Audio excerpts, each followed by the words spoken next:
Welcome to Facts TV News, where everything is true. 15-year-old crash victim in dire need of blood.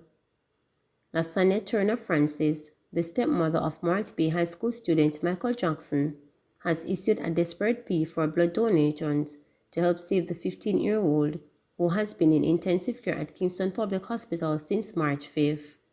Jackson was one of 4 persons traveling in a private motor vehicle on the Trinityville Main Road in St. Thomas when the car slammed into a utility pole at approximately 3 p.m. The occupants were taken to hospital, where 3 of them were treated and released. Jackson, though, was in an unresponsive state and was admitted. The teen had been staying with relatives in Trinityville and went to Morant Bay to pick up some money to purchase back-to-school supplies. While returning to Trinityville, the crash occurred. He is in need of blood. He is still in intensive care unit on a machine. He is not breathing by himself. He has not yet done the major surgery to his pelvis going down to his right leg. That is a surgery he is going to go into as soon as he is strong enough, and he is going to need a lot of blood for that as well.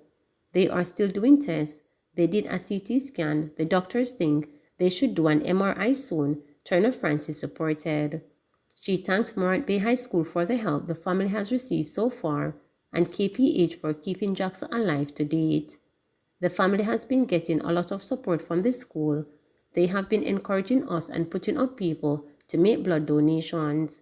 They ensure that we have transportation and so forth.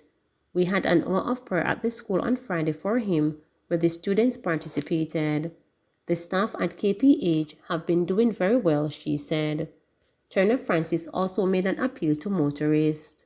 I am a motorist who always encourages other motorists to drive carefully, not just for themselves but for others. I encourage you to drive safely. Most of the time, accidents like these are not just short-term injuries, but long-term injuries that may not affect just your life, but cause others to be affected because of your carelessness, she said. Jamaicans wishing to give blood may do so at the blood bank using the name Michael Jackson. Receipts showing proof of donation may be sent to Turner Francis, who can be reached at 876-574-1247. Monetary donations can be sent to the National Commercial Bank Morant Bay Branch, account number 644-144-380, in the name Lasagna Turner Francis. On Friday, the National Road Safety Unit renewed its call for road users to exercise caution as it reported that from January 1 this year to Friday, 88 people were killed in fatal crashes. In 2021, a total of 487 people perished in crashes, with males accounting for 87%. The unit has made a particular appeal to men to take heed. The unit said that it is not comforting as family are losing breadwinners and homes, while communities and the economy face severe consequences. Motorists are reminded to show patience and care when driving, overtaking or passing vehicles. It is imperative to be cautious, drive carefully, and follow traffic rules, the unit said. Western Jamaica businessman charged after US $850K cocaine bust. Police have laid charges against a businessman who was held with US $850,000 worth of cocaine last week. Charged with breaches of the Dangerous Drug Act is 55-year-old Ron Oliver Cummins, who police say is from Berkshire District in Westmoreland and Ducketts Road in Cambridge, St. James.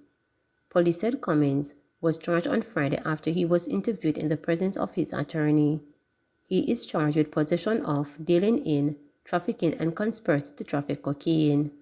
He is scheduled to appear before the St. James Parish Court on Wednesday.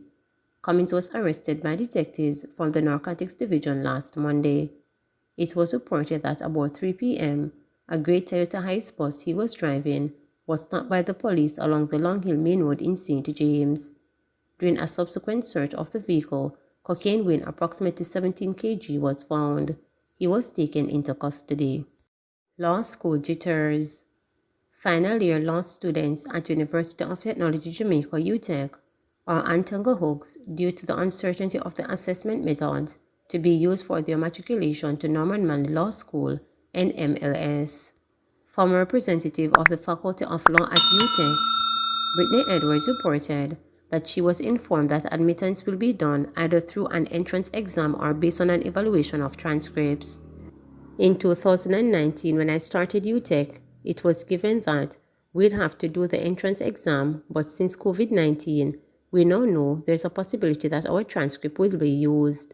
So essentially, we've become more focused on getting good grades in order to have a good chance of entry, she said. Both methods, Edwards said, will still be dependent on how many spaces are available after students from the University of the West Indies, the UWI, are placed. According to Article 3 of the treaty, students who receive a Bachelor's of Laws degree, LLBs, from the University of the West Indies will receive an automatic entrance to NMLS. Students from other institutions like UTech will be placed after. To the end, Edwards said her peers are arranging study marathon to excel at UTech if transcript will be used and to prepare for the possibility of an entrance exam this year. She, however, hopes they will be informed in time if the entrance exam will be used. We'd prefer the transcript method, but you still don't have to leave it to chance and have a limited time to prepare in the event that Norman Manley Law School decides to give us an exam, she said. Edwards said, however, even with the uncertainties of an entrance exam or the transcript method, she will not be daunted whether she secures a place at NMLS or not. There are people who tell us if it doesn't work out, it's not the end of the road. Pursue other options. Go to other places in the Commonwealth. Don't make the dream die because of limited spaces in one law school, she said. After contacting the registrar at the NMLS, reporters were directed to its website, which had a notice to students prepared by the Council of Legal Education concerning the possible methods that will be used this year. This information assumes that a face-to-face examination can be conducted. If, due to current pandemic or any other prevailing situation, this is not possible, applicants will be informed by way of a notice posted on the websites of the law schools, it read. The document also outlined the possibility of using transcripts. If the examination is not conducted, it will be replaced by an evaluation of the transcript of the applicant's Bachelor's of Laws, LLB degree. This is in order to ensure that, in accordance with the requirements of Article 3 of the Agreed Establishing of the Council Legal Education, 1971, the degree is recognized as equivalent to the LLB from the University of the West Indies, it stated. Meanwhile, Dennis Palmer, a former UTech student who is now a first-year student at NMLS, said he was among the few students who were admitted based on an assessment of his transcript. He said he has contended choosing to attend UTech over the UWI, though knowing it could be challenging to secure a place at NMLS. I think a lot of people chose UTech because it is way cheaper than the University of the West Indies, and also a lot of people wanted to have the practical experience before going into Norman Manley Law School, he said. 24-year-old Danmar Clark, another recent graduate of UTech, said any method used to entrance this year will have pros and cons. For me, the transcript method is a great approach as it easily allows the law school to identify students who have been performing excellently at the faculty level. However, we still have a lot of students with low GPAs, which means they probably won't be able to attend, he said. Danica Brooks, student representative for the Faculty of Law at UTech and president of the Faculty of Law Students Executive Cabinet, said students will just have to prepare for anything. I feel that both the systems have their pros and cons, and no system is perfect, but at the end of the day, students just have to try their best at every level, she said. Danica added that there was a forum organized by her committee last month at which the NMLS registrar, Carlanda Francis, was in attendance. She said he provided guidance on how the registration process will work for those trying to secure a place at the institution. Westmoreland residents urged to reduce salt intake. Medical Officer of Health for Westmoreland, Dr. Marcia Graham, is encouraging residents of the parish to use less salt when preparing their meals, as a diet high in salt could cause health issues. Graham comments were in honor of the Salt Awareness Week, which is being observed from March 14 to 20 under the theme Shake the Habit. She advised people to instead use more natural herbs and spices to add flavor to their food. A lot of us have a habit of adding salt to the food before we even taste it, and that's not good. Salt is linked to higher blood pressure, and when the blood pressure is up, it can affect your kidneys and your heart. It can cause a lot of problems, she pointed out. Graham was addressing the monthly meeting of the Westmoreland Municipal Corporation in Savannah Lamar on March 10. She noted that the recommended daily intake of salt is 1 teaspoon per day, so persons could read food labels carefully to ensure that they are not exceeding the daily salt consumption limit. Read your labels for your food you are eating out of tins.